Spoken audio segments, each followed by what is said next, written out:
Hi, I'm Georgie Robbins and I'm here with Cameron Dawkins, writer of Our Demons, and we're here today to talk about his up and coming book signing, which is going to be here at Daniel's Cafe. We're going to be talking about the story behind it and what's next for him after this one. Hi, welcome. Hi, thank you. So, where did it begin? How did you decide you wanted to sit down and put all your efforts into this book? I've always wanted to write. There's always been part of me that just wanted to tell stories, and this book just started with a simple, singular idea and sort of snowballed from there, really. And yeah, it was tricky to balance it all, but yeah, it was just part of me that's always been there.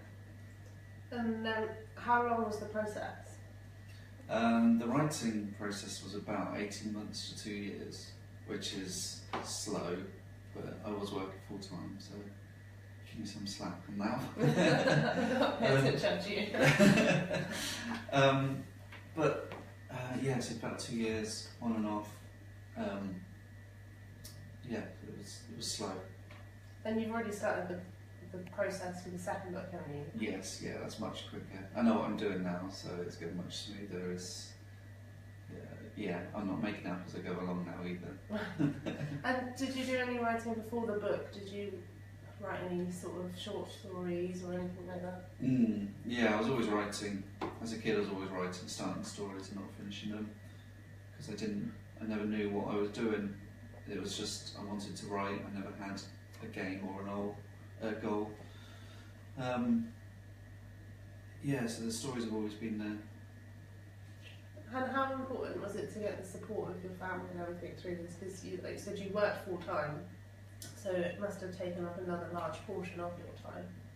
It puts a lot of pressure on people, because it's time. It takes a lot of time, and it's a creative process. So sometimes that time needs to be quite random and off the cuff. So yeah, it takes a lot of pressure for them to understand that it sometimes it just needs to be spontaneous like that. Was there any particular, like for example, when I write, I tend to wind everyone up because I'm there until like 3 in the morning, because to me everything shuts down, so it's easier to just sit there and focus on everything. So what point, at what time, sort of what places are you most... I can't write at home. I don't know why, but sitting at home writing, it seems to stifle the creativity of it. And I think there's always that guilt when you're at home. You should be doing the washing, when you should be hoovering. I have that guilt every day. I don't do anything about it. Yeah, I think my partner would probably say the same. What, that you don't do anything about it? Yeah. But so I write in places like this, somewhere where you can sit and the world can just move around you and you can just sit and detach from it and just watch it pass by. It also helps with the creativity side, that you see people, you see human traits, and you're out and you're part of the world. So anywhere I can sit quietly and plug my laptop in, really, that isn't at home. What's the feedback been like for it? Because you follow a lot what's going on online, don't you? Yeah, it's been ridiculous. I felt so sick before people started reading it. And I haven't had one negative comment yet, and people have been really positive, and every time I get a nice comment, it just makes my heart explode. So I'm so grateful, because I spent so many hours doing something that I didn't know people even wanted to read or wouldn't enjoy it. So yeah, every slightest thing that people do to tell me that they like it means a lot. It means the world. And did writing this help you in any way? Because people take on something like this and it affects them, but what about the person behind it? Is it good for them? It's very therapeutic, because you get to put these little random parts of your life into it, quite subtly. A few people have asked if the main character is based on me, and it's not, but there's lots of traits in there that is me. And I think that was subconsciously done, but because the lead character has a similar personality disorder to me. It was quite therapeutic to get those little bits of me in there as well, and hopefully sort of raise awareness of mental health conditions as well. And it just felt like I was doing something. Yeah. It has been quite important over the last sort of few years. There's been a massive push to take away the stigma around mental health and try and break down those barriers. So things like this are helpful to people. I hope so.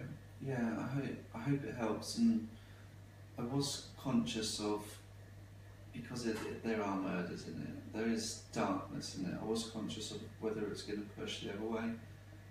But I think that, given the lead character, the hero of the story, quite bad mental health, quite a serious mental health condition, and he is struggling throughout the book. And I think it shows the struggle there, but the achievement at the end of it. So I'm hoping that it doesn't have a negative effect. I don't think it is. And so you're doing a signing here, where it's a chance for you to meet people and discuss the book with people. Yes. How do you enjoy that kind of side to it? What do you get out of being able to? It's the best bit. It's the best bit. The writing is great. The comments online is great, but to chat to someone was talking to me about a character, and I won't give any spoilers away, but something happened to that character, and they were really vehement with me about what happened to them, and they really wanted to tell me that, I was so upset with this bit, and I love this character and things like that, and it's amazing to talk to people about the book, and because to me it's just words, but to other people it seems to come alive to them, and it's really nice to see that and to hear that. Will your second book follow on from this one, or is it completely different? No, it follows straight on from it. Yeah, there's a cliffhanger at the end of the first one, and you pick it up straight from the second one. The second one's a bit faster, a bit more intense as well, so I'm really looking forward to... People who've enjoyed the first one should enjoy the second one more, I hope. If they don't, bad things will happen. Yeah. I've planned this one, so I've been so dedicated to follow on from the first, to give it the same feel, the same textures, so it should flow quite nicely, and it should draw people through the story again. What's involved in the planning? I should have brought my little planning book to show you. It's because I'm a visual learner, Right. so I've literally drawn a timeline on this one, and it's broken up into sections, and even word count.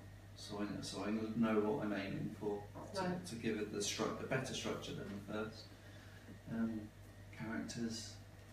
First one I didn't give myself a character planning sheet, and I spent half my time looking back through the story, thinking, did they have green eyes or blue eyes, and things like that. So I've really structured the characters, so the characters should feel much more alive in this one. I think a lot of people don't realise how much goes into even the process of starting. Yeah, I mean the first one I had the idea for the story and I just started writing, which is not a good idea. You need to give yourself some help. You need to structure it, you need to have more targets than what I had. I literally had an idea, a character, and then let the story sort of unravel, and I spent just as much time editing that than I did writing it, because it just didn't work, because I hadn't had that plan in place. Is that why it took longer then? I should imagine so, yeah. I think my naivety it's all about the story. I was a bit naive that actually the characters in the story are just as important. Yeah. You need to build them, you need to give them their backstories, their lives, and so there's lots of planning. Especially this one, there's the lead character goes to Italy for a bit, so I'm going to be researching Italy a lot more and things like that, maybe even a trip, a holiday. Yes, this is research. Yeah, exactly.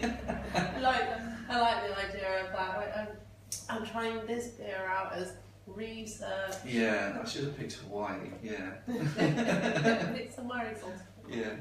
At least you go visit the Pope. Yeah, yeah. I was going to try and set it at the Vatican, but I just thought there's so many books that have taken that idea and done such amazing things with it. There's no point trying to compete with them. Well, there is a lot more. I mean, I've never been, but my family are from there, and they tell me all the time about their home, and there's a lot more to it than the Vatican. So I'm sure you'll be able to find somewhere to pinpoint. I wanted, because I imagine there's so many beautiful places. I wanted to pick somewhere and try and bring that to the book and give it, because it is set in Bristol, most of it, and the first one is completely set in Bristol.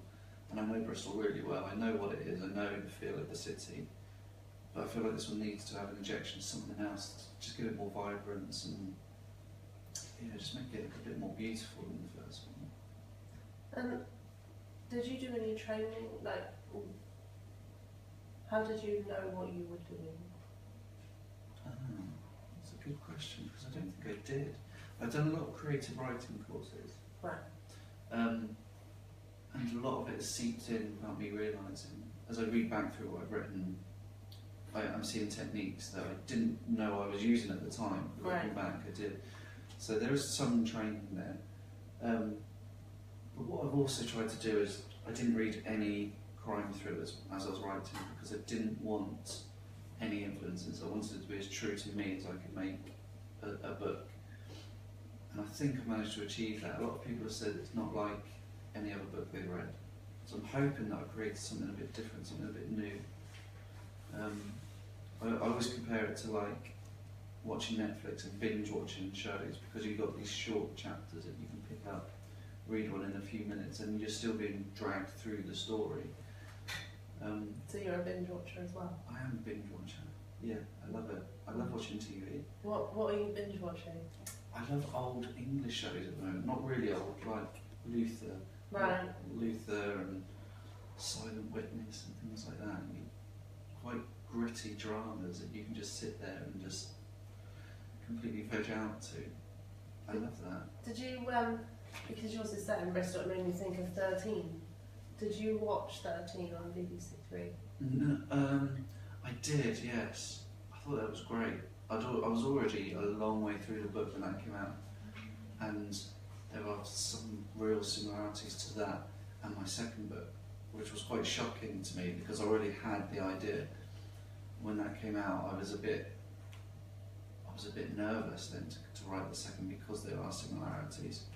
So I have had to think about changing some things. But again, that show just showed Bristol in quite a dynamic way. And that's what Bristol is, and that's what Bristol gives to the story. It is a really diverse, dynamic city. Okay. What writers did you take influence from when you were growing up? Because I feel like, I don't know if it's just me, but I tend to pick a writer and just go with theirs rather than like random books from different people. It tends to be like people want to commit to a writer, don't they? Yeah, so I was very much like Adrian Moore and Joan and James Patterson. So there was like I got into reading really late. Harry Potter got me into reading, of all things.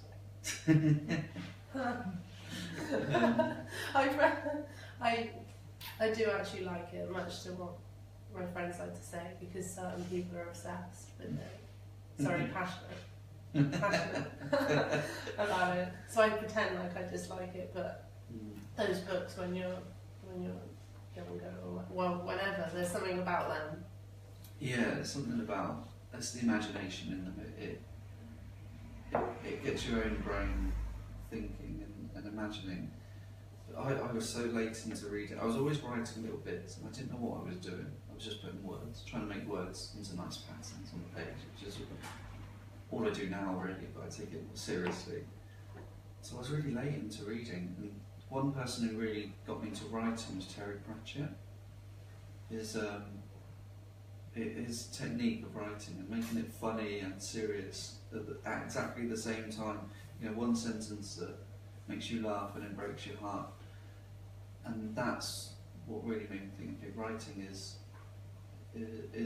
everything. It's everything to me. I don't want to do anything else. I just want to write stories and make people feel things. So when I started writing, I was writing fantasy. Okay. I've written 2 fantasy novels, and They're awful. They are so bad. But They're going to come out of the woodwork at some point, aren't they? I really hope not. I hope they're buried. One of them's on my iPad, and my iPad is locked and I can't get into it. So that's safe. I know that one's safe. Yeah, they're just really bad. But they gave me that practice that I needed now. Well, everyone starts somewhere, I think they all have, you all have to make mistakes. Not necessarily mistakes, but you learn from what you've done. Exactly. Yeah, I've learned from those mistakes a lot. And some people have read them and they said, oh no, they're really good. And I know it's family and friends and I know they're just being nice because they're not good. I've read back through them, they're not good. You need to change your family. If I gave that to my mum and she thought it was terrible, she'd be like, no, you really need to look at it. That's just... Maybe she can be my critic.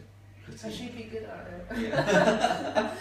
You know, like those X Factor mums that stand on the side of the stage going, oh, my daughter's amazing. My mum would be like, I don't know why we're here. That's literally what she'd be like. That's why I was so nervous giving my book out, because the only people who'd read it had to say it was good, otherwise I would disown them. So I genuinely didn't know what the reaction was going to be. I had no idea.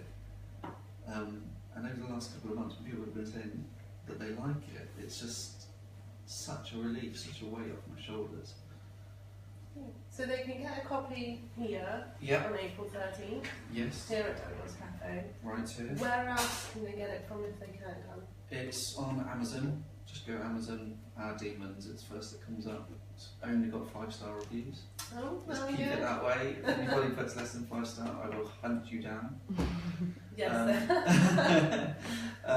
So yeah, go to Amazon, Our Demons, first one that comes up. You can order it there. Failing that, I'm going to be doing a Kindle launch soon. Okay. Getting it onto Kindle. There'll be a lot of hype around that. I'm going to try and build it up so people know that it's coming. Because I've had a few people ask me, can I get it on Kindle? And I have to say no. And I feel guilty. Well, that's the age that we're in. I mean, I prefer having the actual physical book, but for ease, for a lot of people, they just have it, don't they? Because they can take it wherever they want. It's got you can highlight words if you don't know what they are, and you can store a lot on it. Rather than everyone says, oh, I'm going on holiday, I want it on my Kindle. And that makes complete sense. You can take 100 books away on holiday on a tiny tablet. So I've got to get it on there. There's no choice these days. Where I prefer an actual book, it's not. That's not the way we live these days. So it's got to get on there. Well, it was very lovely chatting to you today. It was really nice chatting to you. I'm looking forward to the second one. I'm working on it. Well, let us know when it's out. I will do, yeah. Brilliant. Thank you very much for tuning in.